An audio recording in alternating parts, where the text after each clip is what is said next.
युद्ध काल में सबसे मूल्यवान निधि होती है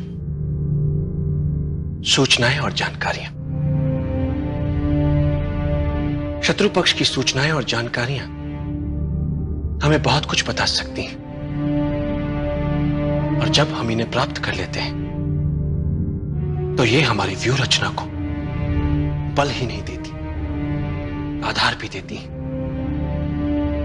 और उन्हें धार भी देती हैं।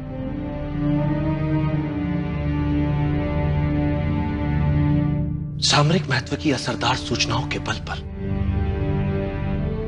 बड़े से बड़े युद्धों के परिणाम बदल जाते हैं। युद्ध में शत्रु को असावधान और निश्चिंत करने से बड़ा कोई शस्त्र नहीं होता। इसलिए युद्ध जीतने के लिए युद्ध काल में ही शत्रु को विश्वास दिला दो कि वास्तव में युद्ध वही जीत रहा है। वो निश्चिंत हो जाता है, उसके लड़ने की भूख शांत हो जाती है। ऐसे समय में उस पर आक्रमण कर उसे सदा के लिए धराशायी किया जा सकता है।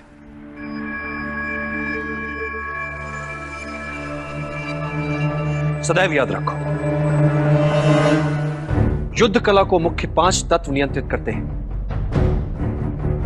स्वर्ग या भाग्य, धरती या कर्म, सेनापति, संचालन विधि एवं अनुशासन, और इन सबसे ऊपर सबसे महत्वपूर्ण है नैतिक नियम। नैतिक नियम वो नियम होता है जिसमें प्रभाव और विश्वास के कारण प्रजा अपने राजा के प्रति प्रतिबद्ध रहती है। राजा के प्रति यह प्रतिबद्धता एक ऐसा नैतिक जाल होता है जिसमें उलझाकर आप जनता से जो चाहे करवा सकते हैं। आप जनता को आशा के जाल में इस नैतिकता से उलझा सकते हैं, जबकि वास्तविकता में आशा हो ही ना। आप इस नैतिक जाल की सहायता से जनता को आशा ना होते हुए भी यह विश्वास दिला सकते हैं कि आशा है। इस तरह से आप उनके स्वाभिमान को उकसा सकते हैं, उनके आत्माभिमान को उबार सकते हैं कि वे अपने लिए अन्य विकल्पों के होने के उपरांत भी आपके लिए अपने प्राण तक न्यौछावर करने के लिए तत्पर हो जाते हैं। चाणक्य सदा कहते थे कि युद्ध करके शत्रु पर विजय प्राप्त करने में कोई बड़ी बात नहीं है। बड़ी बात बिना युद्ध किए, बिना रक्त बहाए विजय प्राप्त करने में। बिना आक्रमण के शत्रु को समूचा जीतने के लिए शत्रु के मन से आशा ही मिटा दो कि वो अपने विरोधी से जीत भी सकता है, जिससे उसके लड़ने और जीतने की क्षमता कम हो जाती है। अब आता है योजना का दूसरा चरण। तो दूसरे चरण में जितने भी संसाधन हमारे पक्ष में है उनका प्रयोग, ताकि हारने की संभावना ही ना हो। और योजना का तीसरा चरण, शत्रु की निर्बलता का अपने लाभ के लिए प्रयोग, जिससे जीतने के लिए कम शक्ति लगानी पड़े। और इस बार चाणक्य ने धनानंद के लिए उसी की सत्ता और शक्ति के केंद्र में चुनौती प्रस्तुत कर उसके अस्तित्व को ही एक प्रकार से मानो झकझोर दिया था। स्वाभिमान जब तुम्हें अंधा बना दे तो वो तुम्हारा सबसे बड़ा शत्रु बन जाता है।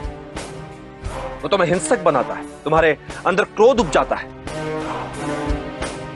सबसे पहले हमें इस बात का ज्ञान होना आवश्यक है, और जब हम इस बात को जान लेते हैं तो हमें इसका उपयोगी अंग भी समझ लेना चाहिए, और वो ये है कि इस अभिमान का उपयोग अपने शत्रु के विरुद्ध करें। वो तिलमिला उठेगा और क्रोध से पागल हो कोई ना कोई भूल अवश्य कर बैठेगा।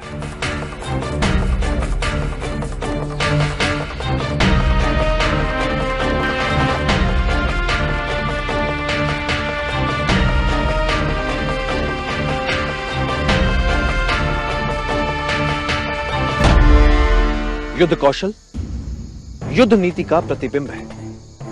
युद्ध नीति युद्ध के लिए यथोचित युद्ध योजनाओं के लिए निर्माण का आधार होती है। किसी भी युद्ध या युद्ध जैसी स्थिति के लिए सफलता हेतु प्रमुख 10 बिंदु होते हैं। युद्ध के लिए यथोचित योजना, युद्ध घोषणा का समय, युक्ति संगत आक्रमण, युक्ति संगत युद्ध शैली का चयन, शत्रु की शक्ति और उसके निर्बल पक्ष की विस्तृत जानकारी, अपने सैनिकों और अपनी क्षमताओं का भिन्न भिन्न ढंग से प्रयोग, आक्रमण की चालों में चपलता से बदलाव, युद्ध के समय अपने आसपास के भूगोल की पूरी जानकारी। और इन 9 बिंदुओं से भी अधिक महत्वपूर्ण है, हर युद्ध किसी न किसी प्रकार के छल या छद्म पर आधारित होता है। यदि तुमने अपने शत्रु के विरुद्ध एक अच्छी योजना बनाई है, तो यह मानकर चलो उसने भी तुम्हारे विरुद्ध उससे भी अच्छी योजना बनाई होगी। युद्ध में वही योद्धा सफल हो पाता है जो अपने शत्रु की सभी योजनाओं को भांप लेता है और फिर उत्कृष्ट छद्म बना पाता है।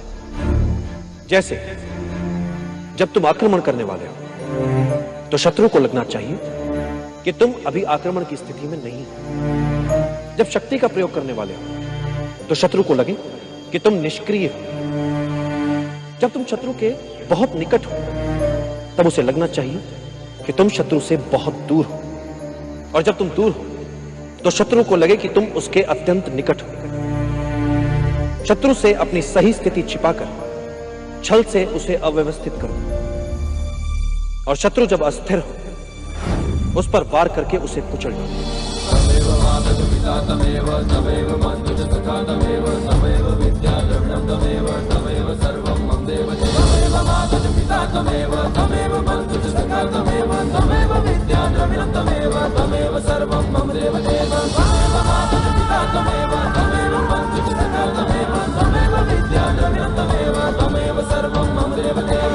मैं किसी युद्ध में उलझना नहीं चाहता,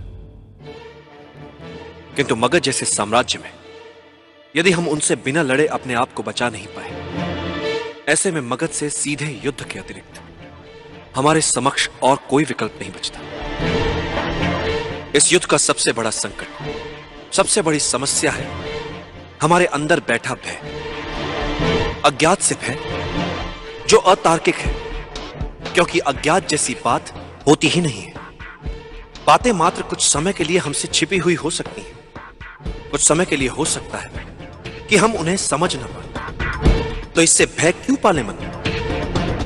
यह तो संकेत है इस बात कि चलो शत्रु के सामर्थ्य के बारे में और जानो और जानो और जानो।